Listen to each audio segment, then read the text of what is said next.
देखिए मोदी ने बाज नहीं आना।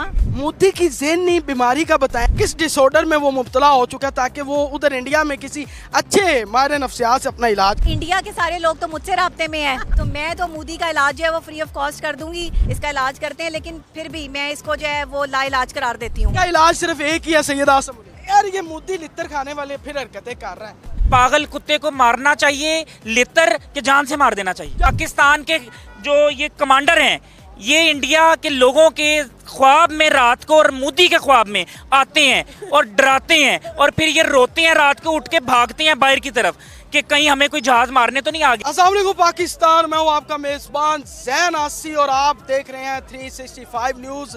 जैसा कि आप सबको मालूम है कि इंडिया ने पाकिस्तान का हौसला देख लिया, पाकिस्तानी फ़ौज का हौसला देखा, पाकिस्तानी अवाम का हौसला देखा, जिसने ये साबित किया कि जो भी मैली आंख पाकिस्तान की तरफ उठेगी उस आंख को निकाल लिया जाएगा। उसके बाद भी हिंदुस्तान के वज़ीर आज़म प्रधानमंत्री साहब जो है वो अपनी बात पे कायम है और उन्होंने वो जंगी जनून अपने दिमाग में बिठा लिया। उनको वो जो जंगी कीड़ा है वो उनको सोने नहीं दे रहा।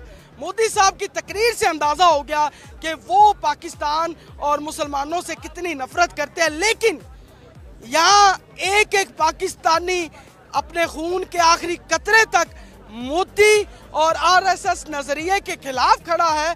और आने वाले वक्त में भी जब भी हिंदुस्तान का नापाक हाथ पाकिस्तान की तरफ बढ़ेगा तो आवाम जो है वो हाथ काट के रख देगी। मेरे साथ मैं आज फिर लिबर्टी चौक में मौजूद हूँ। मेरे साथ ये आप देख सकते हैं पाकिस्तानी मौजूद हैं जो मोदी की तकरीर के बाद वो बाकायदा तौर पे उसको सिर्फ जवाब देने के लिए खड़े हुए हैं और उनको बताने के लिए कि भाई आपने हमें जो है ना वो हल्के में नहीं लेना। अस्सलाम वालेकुम। वालेकुम सलाम। कैसे हैं उमर भाई? अल्हम्दुलिल्लाह बेहतरीन। उमर भाई, मोदी की तकरीर आपने सुनी है, वही जंगी जनून, वो ड्रामेबाजियाँ, बातों की हद तक, क्या लगता है ये कुछ करेगा? मैं तो हैरान हो रहा था, उसने कहा कि पाकिस्तान ने भारत पर ही हमला कर दिया। मतलब उसकी हैरानी पे बंदा कुर्बान जाए। आप देखिए, अभी पाकिस्तानी अफवाज ने, पाकिस्तानी एयरफोर्स ने, पाकिस्तान के बर्री और नेवी के जवानों ने अपना 10% भी इस्तेमाल नहीं किया। हमारे पास शाहीन मौजूद थे, हमारे पास अब्दाली शाहीन मौजूद था, हमने इनमें से अभी कोई भी इस्तेमाल नहीं किया। हमने फतह 1 सीरीज़ का फतह 1 2, फतह 1 3, फतह 1 4 भी इस्तेमाल नहीं किया। अभी सिर्फ फतह 1 1 इस्तेमाल किया है। सिर्फ अभी हमने अपनी 10% से भी कम की सलाहियत का इस्तेमाल किया है। उनका बरमूस, उनका आकाश, उनका सखोई, उनका बहनोई सारे कबाड़ खाने के अंदर पड़े हुए हैं। ठीक है, वो सारे के सारे कबाड़ खाने में पड़े हुए हैं। उनकी एक खातून जो है, भारत कह रहा है साढ़े कोल नहीं है, साढ़े जमाना ने कहता है साढ़े कोल नहीं है, वो कहीं आसमान में गायब हो गई है, वो स्पेस में निकल गई, ऊपर ही निकल, गाँव इकट्ठा बैठे हैं और वो देख रहे हैं, बैठे देख रहे हैं। तो भाई ये लोग डरते होते तो ये लोग तो निकलते ना। यही कंडीशन उस तरफ होती, जब उस तरफ से मिसाइल दागे गए यहाँ पे, तो मैं नहीं समझता पूरे का पूरा गाँव खाली करवा लिया गया होगा। यहाँ के लोग जो हैं वो इस चीज़ के मानने वाले हैं कि मोदी तेरा पाला उसके मानने वालों से पड़ गया जो लश्कर भेजकर अबाबील के जरिए से जो हाथी हैं उनके लश्करों को तबाह कर सकते हैं। ये इनका ये नजरिया है। भाई हमारे यहाँ तो जो मर जाए, जो बंदा चला जाए इस दुनिया से लड़ते लड़ते, वो शहीद है, वो जन्नत का रहने वाला है, वो जन्नत का बासी है। इनके यहाँ कोई चला जाए, उन्हें पहले अपने साड़ देने, फिर वो आगे चल के भी साड़ता है। तो इसका तो ये चीज़ें चलती रही। बिल्कुल जी, उमर भाई ने बड़ी खूबसूरत बात की है। और भी हमारे साथ मौजूद हैं, डॉक्टर नबिया साहिबा मौजूद है इस वक्त। अस्सलाम वालेकुम डॉक्टर साहब। जी वालेकुम अस्सलाम। कैसी हैं आप? मैं ठीक हूँ, अल्लाह का शुक्र। मोदी नहीं बाज आ रहा, दोबारा तकरीर कर दी है, दोबारा लित्तर खाने की कोशिश उसने की हुई है। कौम इकट्ठी है, दोबारा अगर हरकत करता है, कौम का जज्बा बताएं, कौम फिर इसको जवाब देगी। देखिए मोदी ने बाज नहीं आना। जो मेंटल केस होते हैं, जिनको जो है वो सैडिस्ट पर्सनैलिटीज़ होते हैं, ये बाज नहीं आते। ये तशद्दुद पसंद लोग हैं, ये तशद्दुद को पसंद करते हैं। ये हमेशा अपना प्रोपेगेंडा जारी रखेगा क्योंकि वो अपनी आदत से मजबूर है। हमें अपनी जो है वो तैयारी मजबूत रखनी है और हमारी तैयारी अल्हम्दुलिल्लाह बड़ी मजबूत है। हमारी पाक अफवाज बड़ी मजबूत है, हमारा एयर डिफेंस सिस्टम बड़ा मजबूत है, हमारी बर्री बहरी ज़मीनी तमाम अफवाज जो है वो हमारी अफवाज पाकिस्तान हमारे मुहाफ़िज़ हैं और हम उनको खराज तहसीन पेश करते हैं। आज की मेरा ये रैली निकालने का मकसद भी यही था, यंग डॉक्टर एसोसिएशन के साथ मिलकर, और हम यंग जर्नलिस्ट एसोसिएशन YM में और YDA जो है वो दोनों का कुलैब पिछले 6 साल से है। तो आज हम अपनी पाक अफवाज के लिए सड़क पर निकले हैं, इज़हार तशक्कुर के लिए निकले हैं और इंशाल्लाह हम माहिर नफ्सियात है आप।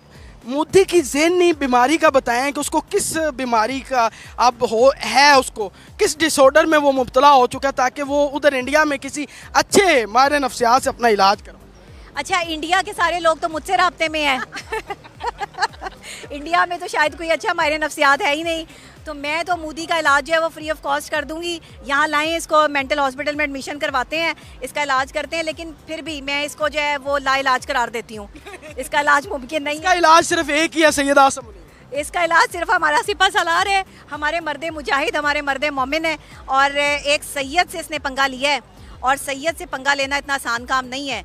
उनके साथ जो है अल्लाह और उनके रसूल की ताकत चलती है, जिसके सीने में कुरान हो, जो हाफिज़ कुरान हो, जो अपने मिशन का आगाज़ ही कुरान की जो है वो सूरत से करे, जिसका मतलब हो सीसा पिलाई हुई दीवार। तो आप सोचिए कि सीसा पिलाई हुई दीवार का मुकाबला कोई कर सकता है? अल्लाह की ताकत है, फरिश्तों की ताकत है। अल्लाह ताला तो फरिश्ते भेज देता है जंगें लड़ने के लिए। हमने तो बहुत सी जंगों में जो है वैसे किस्से सुने हैं। डॉक्टर साहब, 7 मई से लेकर 10 मई तक लाहौर के अंदर आप रह रही थी, आप एंकर भी हैं, आप माहिर नफ्सियात भी हैं, अब आप तो मोटिवेशनल स्पीकर भी हैं। कहीं देखा आवाम के माथे पे शिकन हो, परेशानी हो, ड्रोन्स आ रहे हैं? आप बताएं नॉर्मल रूटीन कैसी थी आपकी, बताएं इनको इंडियंस को कि किस तरह एंजॉय किया बल्कि लाहौरियों ने। ये तो इंडियन मीडिया कार्टूनिस्ट मीडिया है, कार्टून बैठा रखे हैं इन्होंने, प्रोपेगेंडा करते हैं, झूठी अफवाहें फैलाते हैं। इनको सहाफ़त का क्या पता? सहाफ़त तो पाकिस्तान करता है, सहाफ़ी तो हमारे पास मौजूद है, हमारा तो बच्चा बच्चा सहाफ़ी है, बच्चा बच्चा रिपोर्टर है। आप हर गली हर मोहल्ले में देख लें, हर बच्चे के पास मोबाइल है और वो अपनी रिपोर्टिंग कर रहा है, और अथेंटिक सर्टिफाइड। इनकी तरह थोड़ी है कि झूठ हमने लाहौर पे कब्जा कर लिया, हमने कराची पे कब्जा कर लिया। तुम बताओ, हमने जो तुम्हारी एयर बेसिस तबाह की, तुम्हें कैसा लगा? तुम्हारे एयर राफेल तैयारे जो है वो उनका क्या बना? वो जो फ्रेंच कंपनी को तुमने तबाही और बर्बादी फिरवाई है, उसका क्या बना? शर्म तो आती नहीं है। वो बेचारे भी आप कहेंगे कि हमने नहीं देने। नहीं, उन्होंने देने नहीं है, उन्होंने इनको वैसे ही बैन कर दिया, इनको तो दुनिया भर में बैन कर दिया गया है। वाह वाह। और डॉक्टर साहब, कौम को क्या पैगाम देना चाहेंगे अगर दोबारा इस तरह की हरकत होती है? ये कौम दोबारा इकट्ठी है, और ख़वातीन जो कि आप देखें कि इस्लाम की हिस्ट्री है, हमेशा थोड़े लोग ही ज़्यादा से लड़े हैं।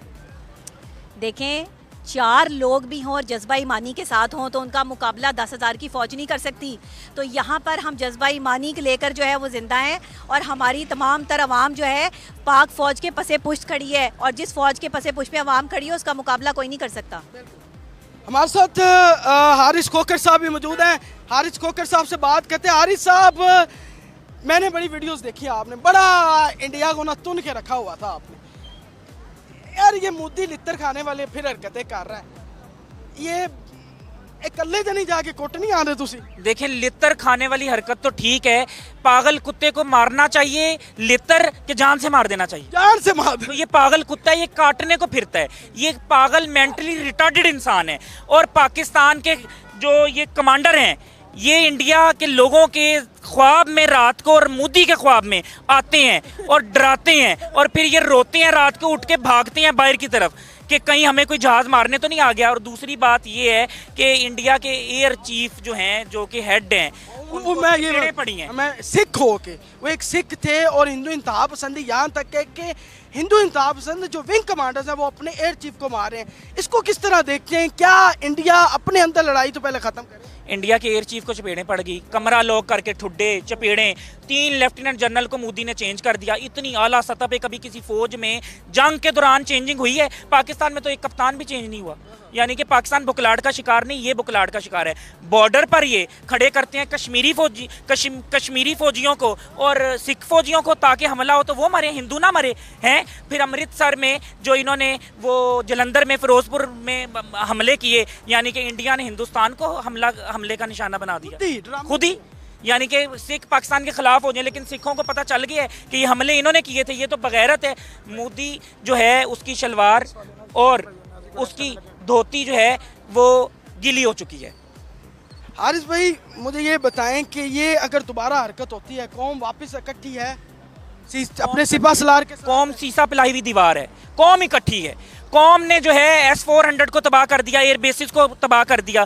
डोनाल्ड ट्रंप ने कहा था कि हमला करो, ठीक है, लेकिन डोनाल्ड ट्रंप ने ही फिर सुलह कराई कि जब बच्चे को मार पड़ती है ना, बाप कहता है जा लड़, तो जब चपेड़ें पड़ती हैं तो फिर बाप कहता है चल मेरे बच्चे को छाड़ दे। अब इन्होंने टेस्ट किया है कि पाकिस्तान की फौज कितनी मजबूत है, बहुत मजबूत है पाकिस्तान की फौज। बिल्कुल ऐसे ही है।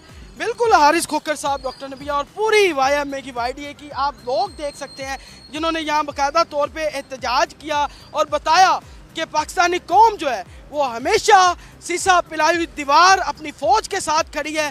जब भी कोई मैली आंख करके पाक फौज पाकिस्तान की तरफ आंख उठाएगा, पाक फौज वो आंखें निकाल लेगी और कौम जो है वो भी पाक फौज के शाना बिशाना लड़ेगी और बताएगी इंडिया को कि हमारा बच्चा तुम्हारे साथ लड़ने के लिए तैयार है। बिल्कुल आपने वीडियो को ज़्यादा से ज़्यादा शेयर करना है। अपने मेज़बान ज़ैन आसिफ को इजाज़त दें। अल्लाह हाफ़िज़।